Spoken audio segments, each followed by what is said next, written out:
শীতের কুয়াশা মোড়া সকালে অনেক দূরের ঠিকানায় কেক ডেলিভারি দিতে রওনা। ক্লান্তি থাকলেও মুখে কিন্তু হাসি, কারণ কোথাও কেউ অপেক্ষা করছে আমার বানানো কেকের জন্য। ঠান্ডা সকাল, লম্বা রাস্তা, আর হাতে যত্নে বানানো কেক। শীতের মরশুমে এভাবেই স্বপ্ন ডেলিভারি হয়। শীতের সকালে দূর পথে কেক ডেলিভারি শুধু কেক নয়, সঙ্গে যায় আমার ভালোবাসা, পরিশ্রম আর বিশ্বাস। Hello friends, welcome to my another video.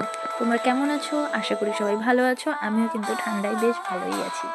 যাই হোক, সেদিন কিন্তু চলে গিয়েছিলাম অনেক দূরে ডেলিভারি দিতে।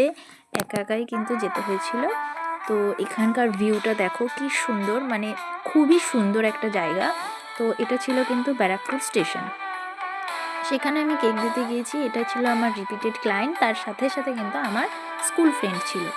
যাই হোক, দেখো কেকটা দিলাম, কিছু ফটো ক্লিক করলাম, কেন এত সুন্দর ভিউ দেখে আমি কিন্তু আর নিজেকে সামলাতে পারিনি, তাই কিছু ছবি ক্লিক করে নিলাম।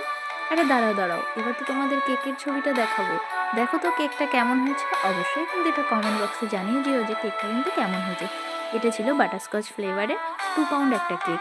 আর এটা ছিল কিন্তু আমার ক্লায়েন্টের রিভিউ। তো তোমাদের কেমন লাগলো এই ভিডিওটা অবশ্যই কিন্তু কমেন্ট করে জানিও। টাটা।